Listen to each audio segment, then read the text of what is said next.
Now this is part 5 in a discussion about banks, central banking, and the relationship to the government these entities have. First of all, we're going to talk about what a responsible government does. A responsible government obviously has things, debts to be paid, and things they need to do, legitimate things they need to do. So they need to collect taxes. All right, so the government creates laws, and what they do is they confiscate goods that are produced by me and you right here, and I'm representing these goods as these silver coins here. It's just represent something of value, real value. Now, so the government confiscates part of my wealth, what I've earned, and we'll take all the wealth that I've earned and put it inside the treasury of the federal government. Of course, they wouldn't take it all. They take this from a lot of people. They take a portion from a lot of people, and they get a bunch of wealth in the treasury of the federal government. Okay, now what a responsible government does then, of course, they're going to pay off some of their debts with it. Another thing that a government does is it issues currency. So the government will, say for instance, make coins out of the silver, or they could issue paper money that's backed by the silver. But if the federal government is responsible, what it does is it issues a currency that is backed by something in the treasury that is of some value. So say I was doing some work for the federal government and they were going to pay me, they would maybe issue some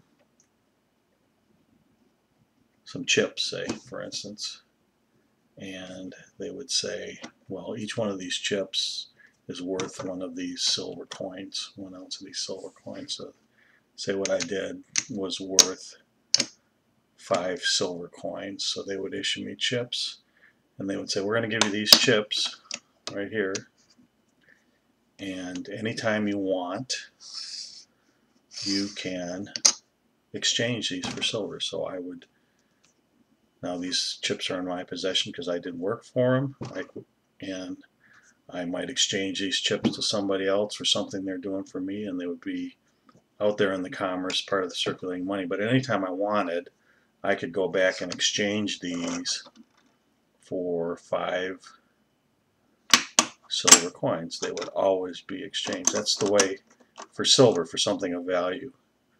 And these would go back. I would have these, and the government would have its chips back. So the only reason these little chips are worth anything is because the government says, well, we'll exchange these for silver. This is initially the way our currency system worked. There was always something backing. So at any time I went to the government, they would give me silver or gold for whatever currency they had out there. Okay, so I could always get something of worth, even though I would have these, that would be the equivalent of having those, the silver. All right, now as the government becomes dishonest, this is the honest government. Now what does the dishonest government do if it wants to screw me, basically? Okay, this is what totally happened in 1974 with Richard Nixon.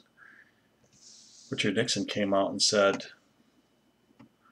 well, all of these chips are out there, but we're no longer going to give you the silver for them. So we're going to take the silver and put it in the treasury.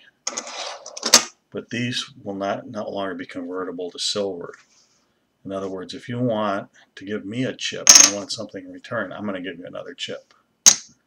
Okay. But in no case can you come and get something of value for them. You can just get another chip. So in one fell swoop, by doing that little maneuver right there, the government essentially stole the value of the currency. And by taking it out of circulation, they made every chip that I had is essentially just a chip, and it's not backed by anything. It has no essential value to it.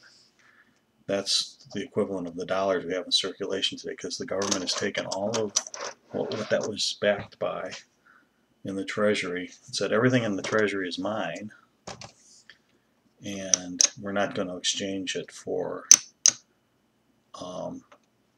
any currency that's out there.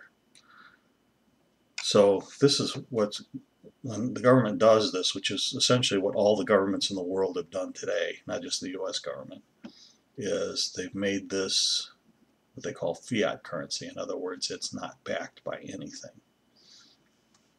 Now, in the next film, that'll be part 6, we'll talk about how that fits in with the having a central bank.